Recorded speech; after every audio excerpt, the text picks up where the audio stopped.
सन्माननीय अध्यक्ष महोदय, वित्त विभागावरती मला बोलण्याची संधी दिली याच्याबद्दल मी आपले मनापासून या ठिकाणी आभार मानतो। जगभरामध्ये ज्या पद्धतीने युद्ध सुरू आहे, तिसऱ्या महायुद्धाची वाटचाल होत असतानाच या गौरवशाली भारताचे कर्तबगार पंतप्रधान नरेंद्र मोदी साहेब यांचे मी अतिशय मनापासून ऋण या ठिकाणी व्यक्त करतो।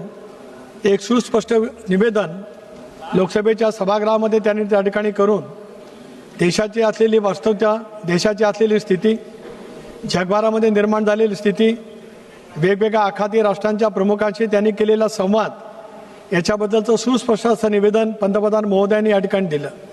ते देत असतानाच त्यांनी या देशातल्या शेतकऱ्यांची काळजी घेतली।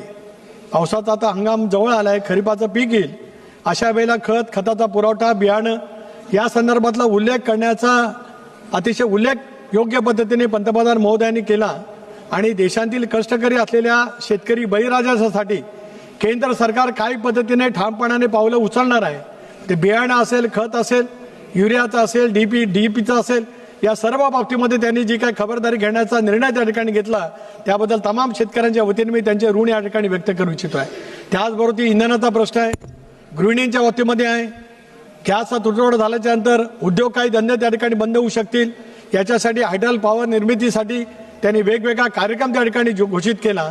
अशा पद्धतीची स्थिती ज्याला निर्माण होत असते त्याला कणखर नेतृत्व देशाचं कशामध्ये असावं याचं एक उत्तम उदाहरण मोदी साहेबांनी त्या ठिकाणी दाखवलं। हे करत असतानाच आखाती राष्ट्रांच्या मध्ये खूप मोठ्या प्रमाणावरती त्या ठिकाणी आज आपल्या देशातील नागरिक आहेत। माझ्या लोकसभा मतदारसंघातील अनेक मुस्लिम बांधव, वेगवेगळ्या धर्माचे बांधव आज आखाती राष्ट्रामध्ये आहेत, त्यांच्यामध्ये एक भीतीचं सावट आहे। अशा 1 लाख लोकांना त्यांनी या देशामध्ये आणण्याचा प्रयत्न केला। ते आल्याच्या नंतर इथल्या रोजगाराच्या बाबतीमध्ये नेमकं काय केलं पाहिजे या संदर्भातलं धोरण त्यांनी त्या ठिकाणी केलेलं आहे। मला त्यांचे आभार मानले पाहिजेत, परराष्ट्र मंत्रालयाचे सुद्धा आभार मानले पाहिजेत। ज्या ज्या वेळेला माझ्या मतदारसंघातील मुस्लिम तरुण वेगवेगळ्या आखाती राष्ट्रांच्या मध्ये होते, त्यांना परत यायचं होतं, त्या संदर्भामध्ये आपल्या अंबासीने घेतलेली भूमिका ही अतिशय योग्य पद्धतीची त्या ठिकाणी ठरली, त्याचा सुद्धा उल्लेख या त्यानिमित्ताने मी करू इच्छितो आहे। आज हे बोलत असतानाच ज्या कोकणातला मी आलो, परंपरागत काजू आणि आंबाचं उत्पादन करणारा माझा कोकणचा भाग आहे। मोठ्या प्रमाणावरती निर्यात त्या ठिकाणी होते। कोकणातला हापूसचा आंबा जगभरामध्ये प्रसिद्ध आहे। अशा वेळेला 90% पीक घ्यावायला गेलेलं आहे। राज्याचे मुख्यमंत्री देवेंद्रजी फडणवीस, उपमुख्यमंत्री सुनेत्राबाई पवार यांच्या नेतृत्वाखाली कोकणातल्या सर्व लोकप्रतिनिधींची बैठक त्या ठिकाणी बोलवली होती। विधानसभेचं अधिवेशन उद्या संपेल, त्याला राज्य सरकार काय मदत करणार आहे त्याचं धोरण त्या ठिकाणी केलं जाईल।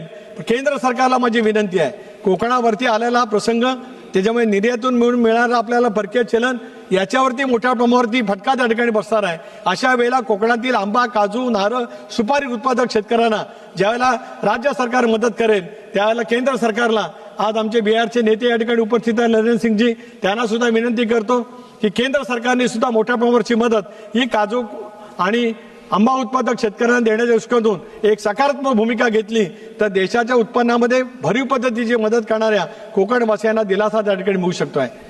माझ्या कोकणातली कोकण रेल्वेचं कॉर्पोरेशन या रेल्वेच्या इतिहासामध्ये पहिलं कॉर्पोरेशन केलं गेलं, कारण ते कॉर्पोरेशन एवढ्यासाठीच केलं गेलं, 4 राज्यातून ती रेल्वे जाते।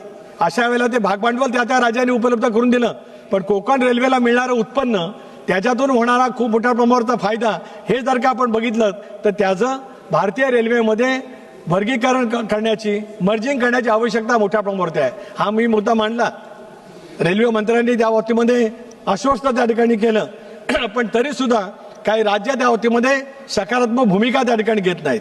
केंद्र सरकारने याच्यामध्ये हस्तक्षेप करावा, कोकण रेल्वेचं विलिनीकरण तातडीने भारतीय रेल्वेमध्ये त्या ठिकाणी करावं, दुहेरी मार्ग करावा लागेल, इलेक्ट्रिफिकेशन त्या ठिकाणी करावं लागेल। असं जर काय केलं तर कोकणच्या पर्यटनाला चालना मिळेल। शेजारचं गोवा असेल, पलीकडचं कर्नाटक राज्य असेल, केरळपर्यंत त्या ठिकाणी रेल्वे जाते आहे, त्याचा मोठ्या प्रमाणावरचा फायदा कोकणवासियांना त्या ठिकाणी होऊ शकतो आहे। सर्वात महत्त्वाचं मोठं, ज्या संसदीय लोकशाही प्रणालीमुळे आज आपण या ठिकाणी आहोत, भारतरत्न घटनेचे शिल्पकार डॉक्टर बाबासाहेब आंबेडकर यांनी या देशाला संसदीय लोकशाही प्रणाली व्यवस्था दिली। 1927 साली 2020 मार्च रोजी डॉक्टर बाबासाहेब आंबेडकरांनी मनुस्मृती बाजूला सारत सामाजिक समतेचा हुंकार माझ्या रायगड जिल्ह्यातल्या महाड तालुक्यातल्या ऐतिहासिक चौदार तळ्यावरती दिला। त्याचा हे जन्मशताब्दी वर्ष आहे। हे शताब्दी वर्ष त्या ठिकाणी आहे. कृपया हिंदवी स्वराज्य संस्थापक छत्रपती शिवरायांनी रायगडचा किल्ला त्या ठिकाणी उभा केला. तेच शताब्दी वर्ष साजरं होत असताना 300 कोटी रुपयाचा नियतोय भारत सरकारने त्या ठिकाणी द्यावा, महाडच्या परिसराच्या विकासासाठी द्यावा. आणि आज मी त्या विभागाचा लोकसभा सदस्य म्हणून पंतप्रधान महोदयांना विनंती करतो, 20 मार्च 2027 साली 100 वर्ष पूर्ण होतील. त्या ऐतिहासिक क्षणाचं साठी पंतप्रधान महोदयांनी अमितभाईंनी त्या ठिकाणी यावं अशी विनंती त्या ठिकाणी करतो. जाता जाता एक आवर्जून सांगतोय, वेदना आहेत, शल्य आहे, दुःख आहे. मी माझा नेता गमावलाय अजितदादांच्या रूपाने, महाराष्ट्राने नेता गमावलाय, देशाने एक नेता गमावलाय. अलीकडच्या कालावधीमध्ये होणारे विमान अपघात हे दुर्दैवी त्या ठिकाणी आहेत.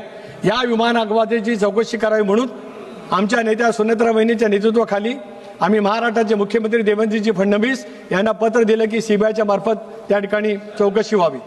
ती चौकशी त्या ठिकाणी करत असतानाच अमित भाईंना सुद्धा आम्ही विनंती केली. कालच मी राम नायडू साहेब इथंच बसतात, त्यांना विनंती केली की लवकरात लवकर तो अहवाल त्या ठिकाणी यावा. जे त्या बाबतीमध्ये आरोप केले जातात, वेगवेगळ्या पद्धतीची भूमिका मांडली जाते, याच्यासह त्याची चौकशी त्या ठिकाणी व्हावी. आणि अजितदादांच्या मृत्यूच्या बाबतीमध्ये जे काय सुस्पष्ट अहवाल असेल तो राज्यातल्या जनतेला नव्हेच तर देशाला, जनतेला त्या ठिकाणी कळावा अशी राष्ट्रवादी काँग्रेस पक्षाचे अध्यक्ष म्हणून, दादांचा सहकारी म्हणून, महाराष्ट्राचा एक नागरिक म्हणून या निमित्ताने विनंती करू इच्छितो आहे. आपण मला बोलायची संधी दिलीत त्याच्याबद्दल मी आपले सर्वांचे आपले आभार मानतो. धन्यवाद. जय हिंद, जय महाराष्ट्र, जय भीम.